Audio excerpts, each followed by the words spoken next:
कैलाश पर्वत पर माँ पार्वती बैठी हैं और उपटन के द्वारा अपने शरीर का मैल उतार कर उससे उन्होंने एक बच्चे का स्वरूप बनाया और फिर उसमें जान डाल दी। फिर माँ पार्वती ने इस बच्चे का नाम गणेश रख दिया और उसे अपना पुत्र स्वीकार किया। माँ पार्वती स्नान करने के लिए जा रही होती हैं, तभी गणेश को बुलाती हैं और उनसे कहती हैं, बेटा, मैं स्नान करने के लिए जा रही हूँ। तुम द्वार पर बैठकर मेरा इंतजार करो और ध्यान रखना कोई भी अंदर ना आने पाए। जो आदेश माते। माँ, आप बेफिक्र होकर स्नान करने के लिए जाएं। मैं आपके बगैर इजाजत के किसी को भी अंदर नहीं आने दूंगा। माँ पार्वती पुत्र को द्वार पर खड़ा करके स्नान के लिए चली जाती हैं और गणेश द्वार पर पहरा देने लगता है। कुछ समय बाद वहाँ भोलेनाथ, नंदी और कुछ सेवकों के साथ आते हैं। तभी नंदी पूछता है, भोलेनाथ, ये बच्चा कौन है और द्वार पर पहरा क्यों लगा रहा है? तुम जाकर के देखो। नंदी और दो सेवक उसके पास जाते हैं और कहते हैं, बालक, कौन हो तुम? तुम्हारी हिम्मत कैसे हुई जो तुम गणेश से सवाल जवाब कर सको? ठीक है, मैं स्वयं माँ पार्वती के पास जाकर ये प्रश्न कर लेता हूँ। अरे तुम ठहरो, द्वार के भीतर नहीं जा सकते। तुम कौन होते हो मेरा रास्ता रोकने वाले?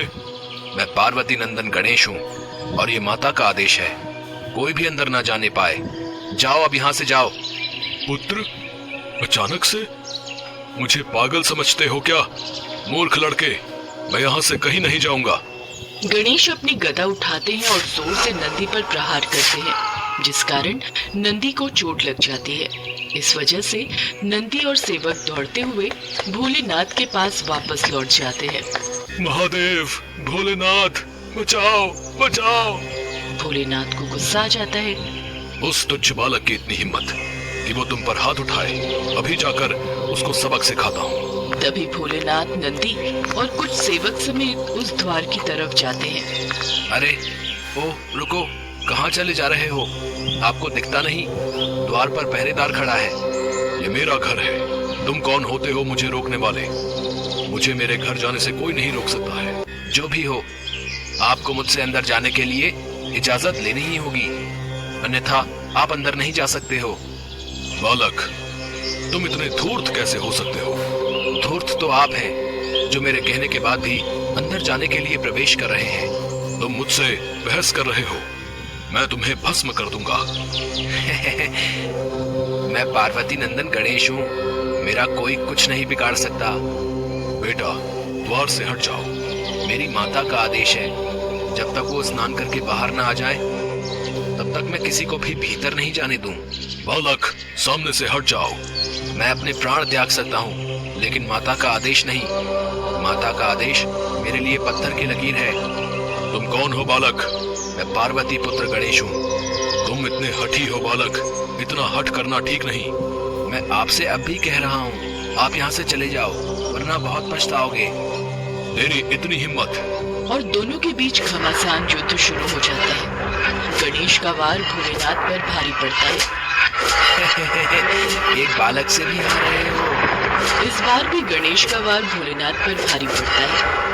गणेश और भोलेनाथ के महायुद्ध से पूरा ब्रह्मांड कांप जाता है और सभी देवता भोलेनाथ के पास पहुंच जाते हैं।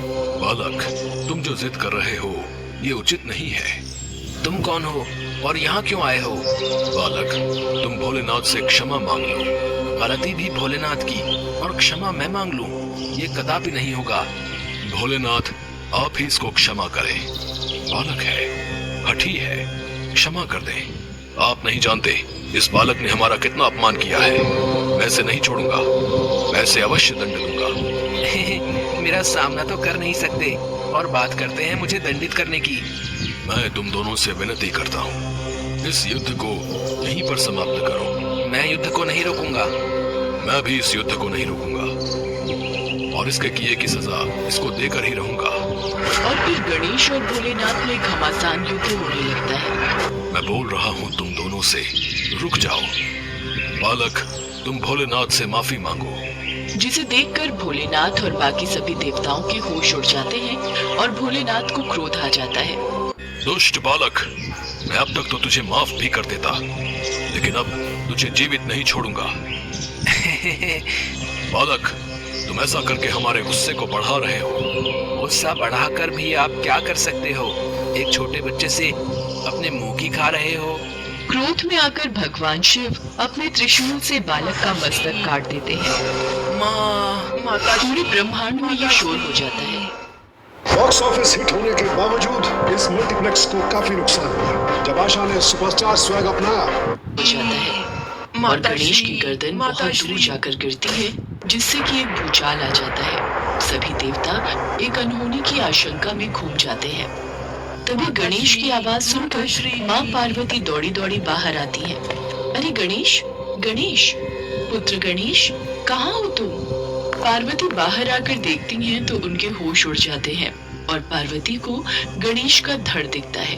ये देखकर वो क्रोध से भर उठती हैं। माता पार्वती गुस्से में विनाश करने के लिए चामुंडा का रूप रख लेती है। मुझे मेरा पुत्र गणेश चाहिए। यदि ऐसा नहीं हुआ तो सारी सृष्टि का नाश हो जाएगा। माते, माते क्षमा, ऐसा ना करे माते। मुझे मेरा पुत्र गणेश चाहिए। भोलेनाथ, भोलेनाथ, कहाँ है भोलेनाथ?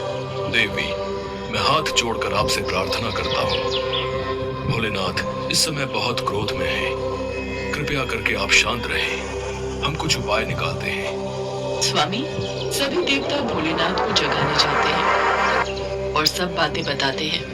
इतने में माता पार्वती अपने 9 रूपों में आती हैं और महाप्रलय की ओर बढ़ रही हैं। तभी वहां भोलेनाथ भी आते हैं। भोलेनाथ, मेरे पुत्र को अभी जीवित कीजिए, अन्यथा मैं भी अपने प्राण त्याग दूंगी और फिर पूरी सृष्टि का नाश हो जाएगा। मुझे क्षमा करें देवी, मैं अभी पुत्र गणेश को जिंदा कर देता हूँ। गर्दन कहाँ है? भोलेनाथ और माँ पार्वती दोनों गर्दन को ढूंढते हैं, लेकिन गर्दन नहीं मिलती। तब भोलेनाथ विष्णु जी को गणेश जी की गर्दन की खोज करने के लिए पृथ्वी पर भेजते हैं और कहते हैं जो भी प्राणी सबसे पहले दिखाई दे और जिसकी माँ अपने बालक की तरफ से पीठ करके हो, उस बालक का सिर ले आना। विष्णु जी चले जाते हैं और उन्हें सबसे पहले एक हाथी दिखाई दिया, जिसकी माँ अपने बच्चे की तरफ से पीठ करके सोई हुई थी। विष्णु जी उसी हथिनी के बच्चे की गर्दन को अपने साथ ले आए। देवी, मेरे पास और कोई रास्ता नहीं है। कैसे भी करके मेरे पुत्र गणेश को जीवित कर दीजिए। भगवान भोलेनाथ बालक के धड़ से मस्तक जोड़ देते हैं। बालक जीवित हो जाता है और उठकर बैठ जाता है। माता पार्वती का क्रोध शांत हो जाता है और वो पुत्र गणेश को अपने सीने से लगा लेती हैं।